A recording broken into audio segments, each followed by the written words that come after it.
In 1957, Jayne Mansfield showed up at a fancy Hollywood party wearing a dress so low-cut that cameras caught everything. The pictures were too hot for newspapers. Later, she made headlines by wearing a bikini that accidentally fell off during a publicity stunt. But these weren't mistakes. They were calculated moves by a publicity genius. Now, 55 years after her tragic death, we're revealing the shocking truth about the bombshell who made Marilyn Monroe look tame. Jayne Mansfield was born Vera Jane Palmer on April 19, 1933, in Bryn Mawr, Pennsylvania. Her father, Herbert Palmer, was an attorney and musician. Her mother, Vera Jeffrey Palmer, had been a schoolteacher. Life seemed stable until tragedy struck in 1936. While driving the family home, Herbert suffered a fatal heart attack. Jayne was only 3 years old. Later, she would say that something inside her changed that day. Her mother remarried in 1939. Harry Piers, a sales engineer, became Jayne's stepfather. The family moved to Dallas, Texas, where Jayne spent most of her childhood. Her mother was strict and pushed her to excel. She wanted Jayne to focus on academics, but Jayne had other dreams. She took voice and dance lessons, played the violin, and put on performances in front of her house. Even at a young age, she wanted to be a star. She also had a talent for languages. At Highland Park High School, she studied Spanish and German. She was smart, but she didn't just want to be known for that. She idolized Shirley Temple and wanted to be famous.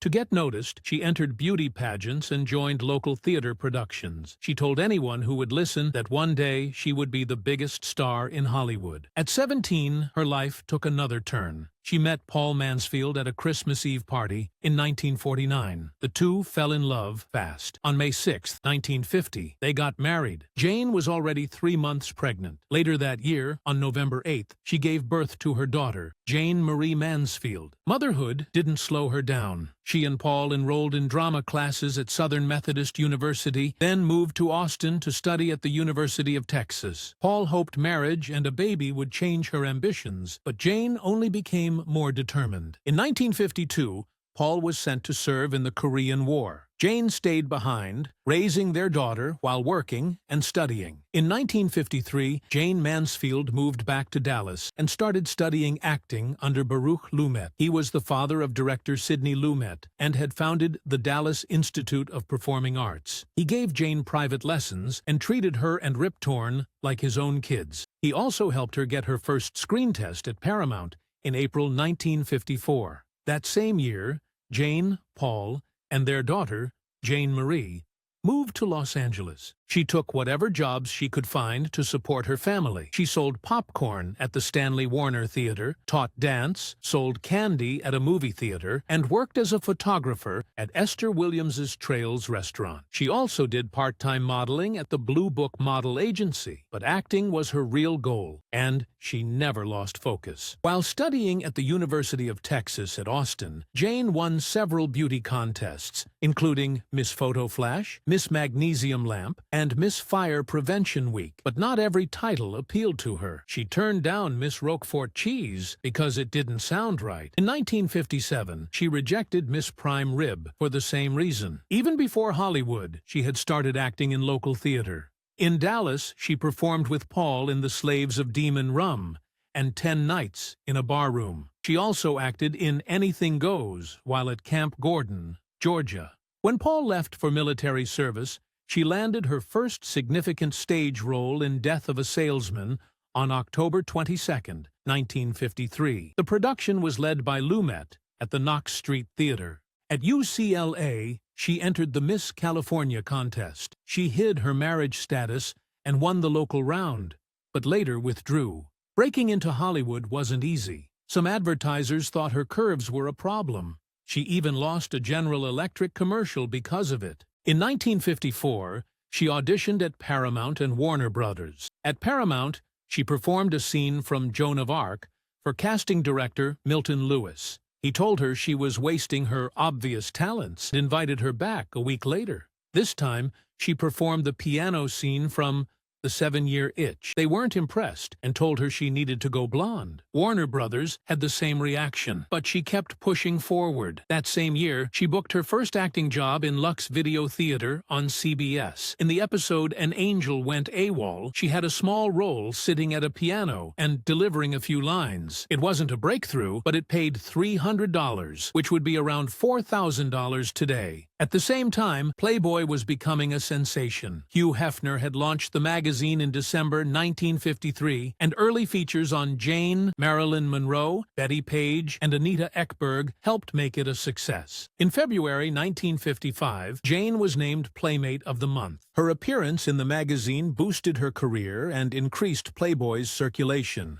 She later posed for the Playboy calendar, covering her breasts with her hands. Playboy featured her every February from 1955 to 1958, and again in 1960. Not everyone approved. In August 1956, Paul Mansfield filed for custody of their daughter. He claimed Jayne was an unfit mother because of her Playboy photos. The controversy didn't slow her down. In 1964, the magazine reprinted her 1955 pictorial. Playboy continued using her images in later issues, including the Playboy portfolio of sex stars in December 1965 and Centerfolds of the Century in January 2000. Jayne Mansfield's journey to stardom started with a single role that changed everything. In 1955, she played Rita Marlowe in Will Success Spoil Rock Hunter, a Broadway satire on Hollywood's obsession with fame. The play ran for 444 performances, giving her the perfect stage to showcase her talent. She wasn't just another blonde bombshell. She had sharp, comedic timing and a way of making fun of her own image while still being completely captivating. Critics loved her, and audiences couldn't get enough. Her performance caught the attention of 20th Century Fox, which signed her to a 6-year contract in 1956. The film adaptation of Will Success Spoil Rock Hunter followed in 1957, directed by Frank Tashlin. Mansfield returned as Rita, bringing the same mix of humor and self-parody that made the Broadway version a hit. The movie took direct aim at Hollywood's obsession with beauty and stardom, making it more than just another comedy. Mansfield knew exactly what she was doing. She played into her image while proving she was in on the joke. Fox even marketed her as Marilyn Monroe, king-sized, setting her up as Monroe's direct competition. But Mansfield wasn't just a copy. She had her own style and a presence that made her impossible to ignore. Before Rock Hunter, she had already shown she could carry a film with The Girl Can't Help It in 1956. Also directed by Tashlin, this musical comedy was originally meant as a satire of rock and roll, but ended up being one of the most iconic showcases of the genre. The film featured some of the biggest names in music, including Little Richard, Fats Domino, Gene Vincent, and The Platters. It wasn't just a movie.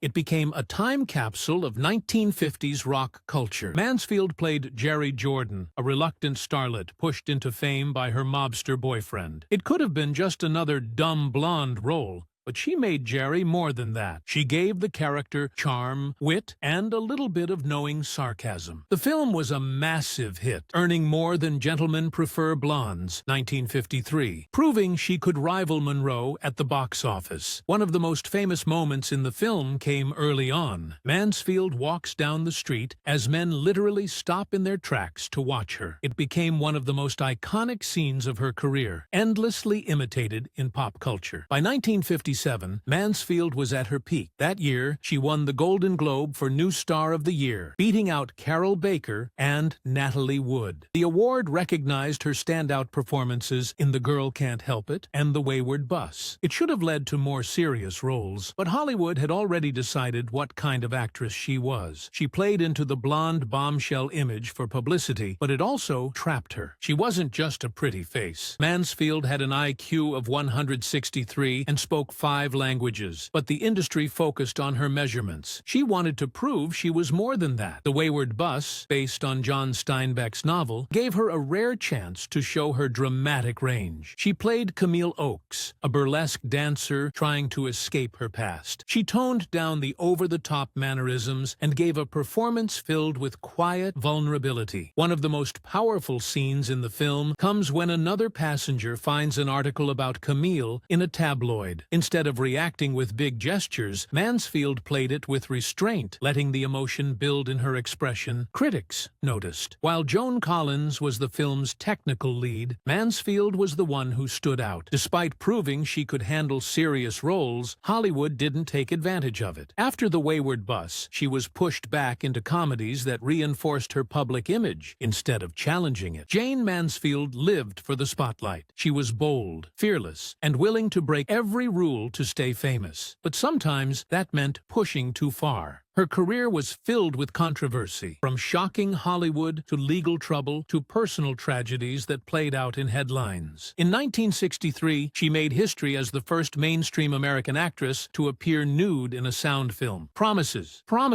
featured 3 topless scenes that lasted just over a minute, but the impact lasted much longer. Hollywood had followed strict censorship rules since the 1930s. And Mansfield's decision shattered those boundaries. By then, her career was already struggling. She had been a major star in the late 1950s with The Girl Can't Help It and Will Success Spoil Rock Hunter, but her popularity was fading. Many believed she took the role to stay relevant. The controversy didn't stop at the film. Playboy published behind-the-scenes photos of Mansfield on set, including images of her exposing her breasts. The fallout was immediate. Hugh Hefner was charged with obscenity in June 1963.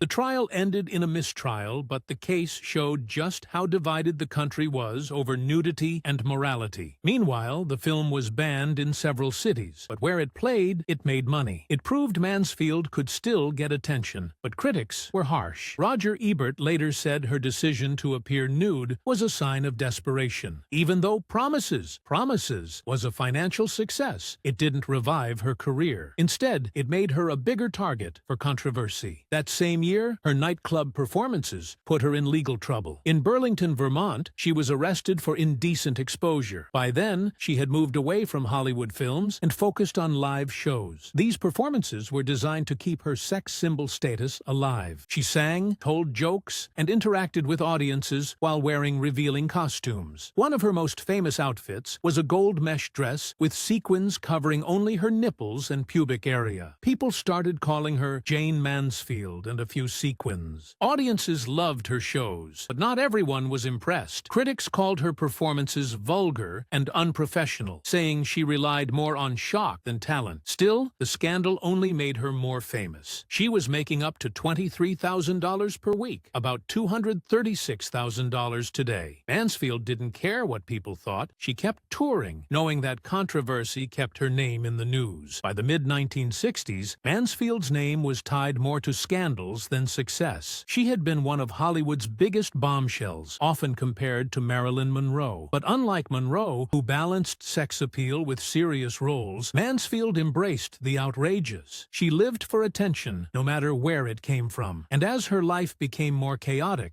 the scandals only got bigger. Jayne Mansfield's personal life was just as wild as her Hollywood career. She was married 3 times, and each relationship came with love, scandal, and heartbreak. Her first marriage started in 1950, when she was just 17. Paul Mansfield, a public relations professional, seemed supportive at first, but as Jayne's dreams grew bigger, the marriage started falling apart. She moved to California to chase stardom, and Paul accused her of infidelity. Their divorce in 1958 was ugly. He even tried to use her semi-nude Playboy photos as proof that she was an unfit mother. He wanted full custody of their daughter, Jane Marie, but the court didn't buy his claims. That same year, Jayne married bodybuilder and actor Mickey Hargitay. To the public, they looked like the perfect Hollywood couple. They had 3 children together, Miklos Jr., Zoltan, and Mariska, who would later become a famous actress. But behind the scenes, things weren't so perfect. There were accusations of cheating on both sides. Jayne had an affair with Italian producer Enrico Bomba, and their marriage started falling apart. The divorce in 1964 turned into a battle. Jayne even accused Mickey of kidnapping one of their children to gain leverage over her financially. Not long after, Jayne married director Matt Cimber. He promised to help her career, but their relationship turned toxic fast. She struggled with alcohol, had multiple affairs, and once told Cimber that the only man she she had truly loved was an ex, Nelson Sardelli. By the time they separated in 1966, Jayne's career was in trouble. She had gone from Hollywood films to performing in cheap burlesque shows. Her personal life was even worse. She was in a dangerous relationship with her attorney, Sam Brody, and those around her started to worry. Through all of this, Jayne loved being a mother. She had 5 children: Jane Marie from her first marriage, 3 with Mickey, and her youngest Antonio from her marriage to Simber. She once said that motherhood was her greatest joy. In rare quiet moments, she even knitted clothes for them. But balancing fame and family wasn't easy. Paul Mansfield accused her of neglecting their daughter. Later in life, others close to her said similar things. The kids grew up moving from place to place, surrounded by paparazzi and caught in the middle of their mother's chaotic relationships. By the mid-1960s, things were spiraling. Jayne was drinking heavily and using diet pills and LSD. Her behavior became unpredictable. Some people even claimed she let Sam Brody mistreat her eldest daughter. But despite everything, her children have always said she was a loving mother. Mariska Hargitay has spoken about how her mother's energy and resilience shaped her own life. Then came the tragedy that changed everything. In 1967, Jayne was in a car with Sam Brody and 3 of her children when they crashed into the back of a truck. The impact killed Jayne instantly. Miraculously, all 3 children survived. They were left physically unharmed, but the emotional scars would last forever. Jayne's love life didn't end with her 3 marriages. She was linked to Clint Eastwood, Peter O'Toole, Bobby Darin, and even Anton LaVey, the founder of the Church of Satan. But one of the most shocking rumors was her alleged affair with President John F. Kennedy. She reportedly pursued him because she was jealous of Marilyn Monroe's relationship with him. With help from actor Peter Lawford, she arranged meetings with JFK in the early 1960s. Unlike Monroe, who kept things quiet, Jayne bragged about it. She even taunted Marilyn about it at Hollywood parties. Some say JFK wasn't interested in her beyond a few encounters. Others believe there was more to the story. There were also rumors that she had been involved with Robert F. Kennedy and even Joseph P. Kennedy Sr. After Monroe's death in 1962, Jayne started to get paranoid. She told people she feared something similar could happen to her. Meanwhile, in 1966, she met Anton LaVey, the founder of the Church of Satan. Their connection sparked rumors, and when tragedy struck, many began to wonder if something darker had been at play. Mansfield was in San Francisco for a film festival when she met LaVey. He was fascinated by her, and she seemed equally intrigued by him. Soon, photos of them together appeared in the media. People started calling her the High Priestess of LaVey. Some believed it was all for publicity. Mansfield loved attention, and LaVey was known for theatrics. But others weren't so sure. She called him a genius, and he thought she was a powerful figure. Their relationship remained mysterious, but one thing was certain. Wherever they went, headlines followed. At the time, Mansfield was dating Sam Brody, her lawyer and rumored fiancé. Their relationship was turbulent. Brody was aggressive, and many believed he controlled her. LaVey didn't like him. He warned Mansfield that Brody would bring harm. Then, things took a darker turn. LaVey allegedly placed a curse on Brody, saying that if Mansfield stayed with him, Brody would die within a year. She didn't listen. Whether she believed in the curse or not, she stayed by Brody's side. That was when the tragedies began. The first was a nightmare. On November 23,